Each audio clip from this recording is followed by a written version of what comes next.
Hi everybody, thank you for coming today. I'm Mary Rose and this is my colleague Libbie, and today we're going to be giving an introduction to engaging your community for fundraising. So to get started, what is community fundraising? Well, quite simply, community fundraising is fundraising through your community. It's about mobilising individuals to come together and support your cause in their own way, in their own time. It's also a fun and slightly different way of building a base for your organisation. And what sets it apart from other types of fundraising is that those involved are generally volunteers. So what are the benefits of community fundraising? Well, the obvious benefits of community fundraising are financial. Generally, community fundraising will involve small donations from a large audience, and when made regularly enough, can become a significant part of unrestricted funding. By being unrestricted, this means that you can use the funding where you see fit, and it can be crucial when accounting for your organisation's core costs, and it can also fill the gaps in other projects where current revenue streams can't. Community fundraising is also one of the few areas where you can claim gift aid, which in many cases can increase your funding by several hundreds, if not thousands of pounds. Another benefit of community fundraising is raising awareness. Through promoting the fundraising activities you have going on, you're able to reach new and wide audiences and establish new relationships. Often you'll find that people get to know of your organisation because of their interest in the event itself, which can lead to a newly engaged audience advocating for your cause. Equally, if you're doing an event that involves people setting up fundraising pages and appealing to their own network, this means that you're reaching an even wider audience in ways that you yourself wouldn't be able to do. It's also a great way of building support. Through the new audiences you reach, you'll establish relationships and grow existing ones by providing them with more opportunities to get involved and support your organisation. Special events like award ceremonies and gala dinners are also a really great way to celebrate your own successes and thank your donors. There are hundreds of examples of community fundraising, ranging from the small events like pub quizzes and bake sales, to the more sportive events, which are usually referred to as challenge events like skydiving and fun runs, to the more special large one-off events like benefit concerts or award ceremonies. Importantly, community fundraising doesn't just mean events, but also includes appeals like Findacure's own stamp appeal, and campaigns like the famous Ice Bucket Challenge. And don't forget that you can incorporate these different types of events together. If you're putting on a gala dinner, you might want to include a silent auction or a raffle to boost your income. Just a quick introduction to the community fundraising we're doing at Findacure. So Findacure is also a charity, and we rely on community fundraising to deliver our projects and events, just like the workshop you're attending today.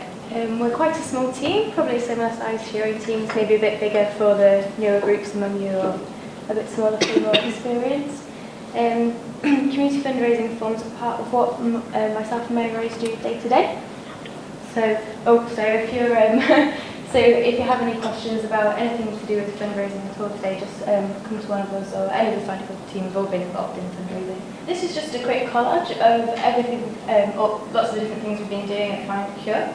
So we've done things from our gala dinner, which was in September 2016. We've done a skydive, which was in June 2016. We've done tombolas in our local shopping centre.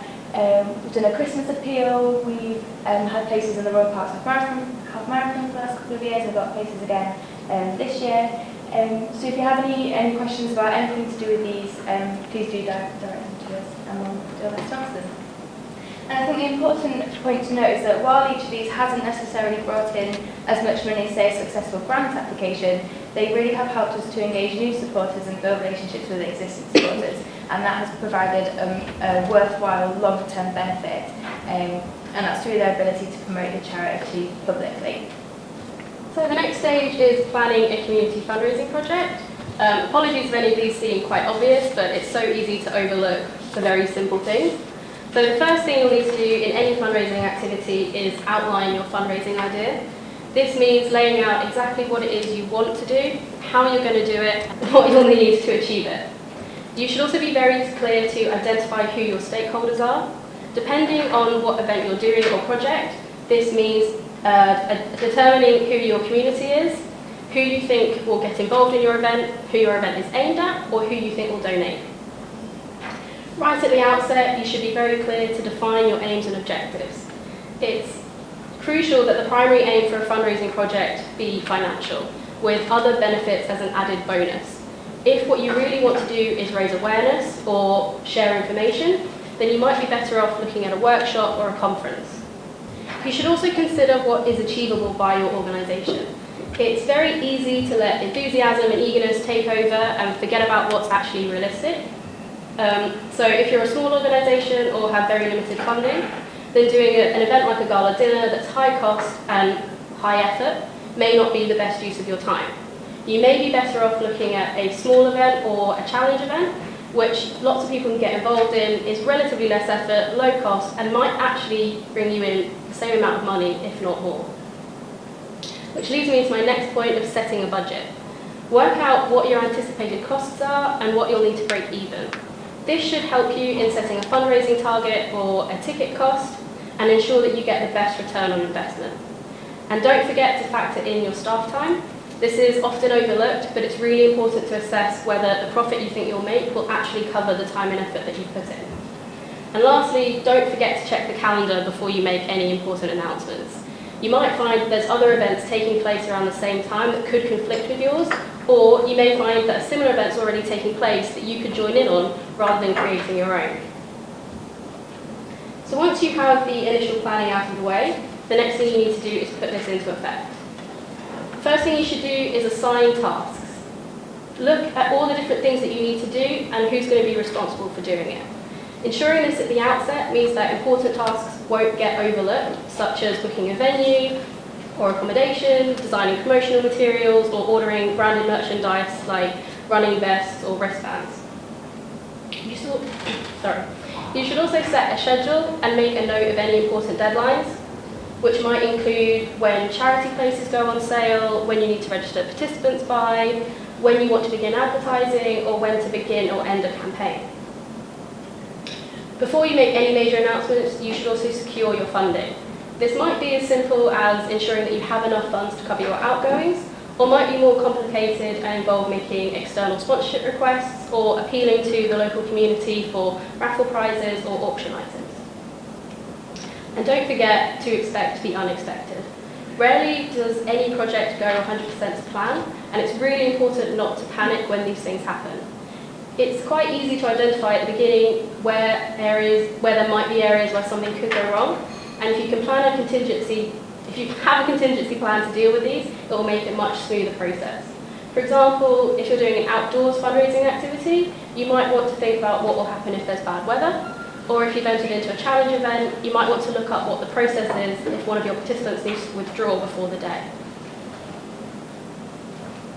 So, marketing and communication. Promotion is one of the most important elements of community fundraising and can quite easily make or break your project. When you're making any sort of announcement, you should be really careful to consider what information you need to share, like what the event is, when and where it's taking place, how people can get involved, and who they need to contact. Equally important is the information that you need to collect. So the contact details of who's going to take part, maybe their ages, dietary or accessibility requirements, and if you're doing an event that involves a registration fee or buying a ticket, you'll also need to collect their payment details. You should also try to get across your unique selling point. What is it about your charity or patient group that sets you apart from everyone else and will make people want to support you above others? When you begin your promotion, you might want to assess what your available marketing tools are. So social media is a free and easy way to get your message out there, and equally important, it allows other people to share it as well. But depending on who your target audience are and what your budget is, you may want to consider putting an advert in the local paper or going on a local radio station. And don't forget about things like direct mail by post and simply picking up the phone. Once you have people involved in your fundraising project, don't fall silent on them. In order to build relationships with the people involved, you should maintain regular contact with them to give them any updates, let them know how their involvement is helping the charity, and check on their progress. If you're doing a challenge event, you'll also want to see if they're keeping on their sponsorship targets. For example, at Findacure, we have a quarterly fundraising newsletter that goes out to past and present supporters, which has been quite useful in getting repeat sign-up to fundraising event and building a donor base for the charity. So, once the work's over, there's still a certain set of things you should do before you can consider yourself really finished. First thing you should do is follow up with your participants.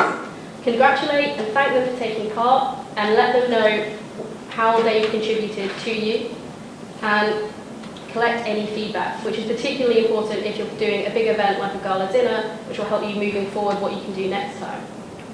Following any project, you should be sure to evaluate, identify your events or project successes, what you could have done better, how the event met its original aims and objectives, did it actually make a profit, and crucially, do you want to repeat this in the future or look into alternative avenues? And lastly, claiming gift aid. If you're using fundraising platforms like Virgin Money Giving or Just Giving, then generally gift aid is processed on your behalf. But in many circumstances, you'll have offline donations that you want to claim on. And in these circumstances, you generally need to go to government websites and download the relevant forms, which I've put here. And there's also a small donation scheme, which you can find out more about on that website. So when you're busy planning your event, some really important things can sometimes slip through the net. And we've put together this list of things that we've come across through our own experiences organising fundraising events and appeals. Things that often have come across when we're partway through and have led to a bit of panic. So our hope is that by bringing them together and putting them into this list here, you can avoid having that panic halfway through and actually plan for them ahead. So exactly how they apply really depends on your own event or appeal. They will apply differently to every single thing that you do. So for instance, if you're working with children, you will need to research whether you need DBS checks, a child protection policy in place, if there are any age restrictions on the activities that you're doing, and if you need parental consent for the activities as well. For every event that you do, you'll need a risk assessment, and you'll either need to write this yourself or obtain it from the venue that you're organising the event at, or the event organisers. For some activities, you'll need a licence. This is the one that can sometimes catch you out if you're planning something and you get partway through, you realise you need to apply for a licence, and sometimes it can take months to come back. So there's gambling licences, music licences, alcohol licences, and some others. And you might want to think about whether you'll need insurance for certain activities. And it's always worth, Mary's kind of already said this, but really thinking through how everything is going to run on the night. If it's an event or somebody with an appeal, exactly how it's going to run and what's going to happen, who's going to be where, at what time, and are there any issues with parking, say. Really worth going through. And similarly, when you're originally budgeting, there are some smaller costs that you might not think about, they just might not cross your mind, but really they do add up, and it can be the difference between whether it's worth you doing a fundraising event at all or doing it the way that you are planning to do it. So it's really worth thinking about all the possible costs you might have, and totaling up to see if something needs to be changed. And you can find out more about the licences and sort of like the legislation and guidelines on the fundraising regulator website and the government website. And my advice would be to just research all of these ahead of every single event or appeal that you do. As I said, it's different for every event, and the legislation is constantly changing, and there's no way you can keep all of that in your head, so it's definitely worth referring back to it before everything that you organise. Cool, so I'm just going to briefly go through an example of something that we've done at Findacure. I won't talk about it too much because we do have a talk on sponsored challenges later in the workshop. But if there's something that I don't explain and you want to ask me about, please ask me at the end or in the break or something. I'd be happy to help you. So in the initial planning stage, we looked at what we wanted to do and why. We decided we wanted to add another sponsor challenge event to our calendar, because sponsor challenges can bring a fair pot of unrestricted funding for comparably little effort. And then we decided the type of challenge. We decided that because we already had a few runs booked into the calendar and a few places booked in different running events, we wanted to engage an audience that had no interest in running at all. So we thought we'll do something completely different and do a skydive. We organised, to organise the event, we researched lots of centres, skydiving centres up and down the country, and tried to assess them based on different criteria. We decided to go for the North London Skydiving Centre, which is actually in North Cambridgeshire, so it's a very misleading name for a skydiving centre. We chose this one because it was very close to our supporter base in East Anglia and London, and they had a good group discount as well. If we managed to get a certain threshold of people diving, it reduced the cost massively for doing the event. And then we decided when we wanted to do it. So all of our plans would have been ruined in the case of bad weather.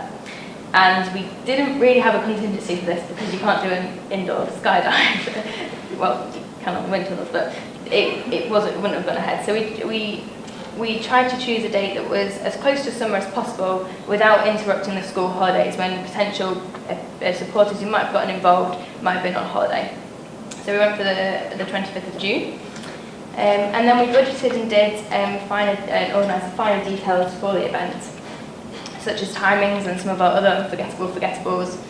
And the budget in particular was one that we spent a while deliberating over. We weren't sure how best to cover the costs for the event. Being a small charity, we didn't want to pay for people, for the whole cost for people to do a skydive. It just wasn't feasible for us. But equally we found that some larger charities and some other skydiving centres on behalf of larger charities would offer free skydives in exchange for a certain a minimum amount fundraised, where if people, I think most of them are on the lines of if you raise £500, half will go to the charity, half will cover the cost of the skydive. So we wanted to make sure that we had an incentive for people getting involved with us as opposed to the other larger charities offering that. So instead we fell somewhere along the midpoint, and we decided to operate a sliding scale, whereby the amount that people paid to cover the cost of the skydive depended on the amount that they fundraised. So everybody paid an upfront £75 fee, and out of the total £175 cost per person. And then there was a £500 fundraising target, and for every £50 under that they raised, they paid another £10 towards the cost of their skydiving, which sounds quite convoluted, but it did make sense in when it's written down, and yeah, you can sort of see it. But so if somebody raised nothing, it would cost them the £475. If they raised the £500, it would cost them the initial £75. If they raised £450, it would cost them £85, £10 more on top of the £75. If that makes sense. So we actually found that worked really well for us. And we did our recruiting over social media newsletters through our events. We advertised at our own conference, and we got a couple of sign-ups from that, and through Google Ads, which is another really good way to promote your charity and everything that you're doing through Google Ads. They do free, you can apply for free ads through them, and that's worked out really well for us in some cases. So the skydive went really well. We raised over £3,000 between 9 skydivers, and that was net profit, so that was after all of our costs, which is an average of £330 per person. Because of the sliding scale that we operated, we were guaranteed a 1:5 ratio return on investment, which is actually pretty good for community fundraising. And we found that we also engaged some new supporters who have since become longer-term supporters. They're on our newsletters, they've got involved in some of our Christmas appeals and that sort of thing. So it's worked out really well for us in total. Great, so here are some examples of some of the smaller things that we've done at Findacure. Each of these really hasn't raised as much money, but they have been important for engaging a lot of people. So for instance, our stamp appeal has raised peanuts, basically, really not that much. But it has engaged a lot of people. There are people who are hearing about Findacure through the stamp appeal, learning about what we do, and will hopefully start getting involved in other ways. And it has actually been one of our most successful Google Ads as well. We're sort of up there with some of the other major charities. So we've really been happy with how much engagement it's got, and we're still going to run it even though it doesn't raise much money at all. And even better is when other people do the legwork for you. Having other people organise fundraising events on your behalf saves you a lot of time and money. Quite often they'll pay for themselves to do whatever event they're doing. And that leaves you to focus on the things that really matter to you, your cause. However, finding people can be a lot easier said than done. People who have a direct connection to your IC, such as parents, family members, maybe even researchers into the condition, they're the low-hanging fruit, and they might even take the initiative themselves, or require very little engagement on your side to try and encourage them to get involved in some fundraising. It's much harder to find those with little or no connection to your rare disease to do stuff on your behalf. So we would recommend, firstly, raising public awareness of your rare disease, your charity and your impact, sort of as a background thing. And we do have an online portal guide for communications and press releases and that sort of thing, if you want to check that out on the online portal. And we did run a workshop on it before, so the recordings from that workshop are on our YouTube channel too. That's a way of sort of raising public awareness and trying to promote your charity to those people who might do it for you. The other thing is that you can do is to create a fundraising pack. This can be as simple as just a few posters that people can download from your website, and maybe a sponsorship form that they can download. Or it can exist in physical form as well, and have things like wristbands, balloons, things like that. So the easier you make it for people to get involved and do things on your behalf, the more likely it is that they actually will. Great. Thank you everybody for listening.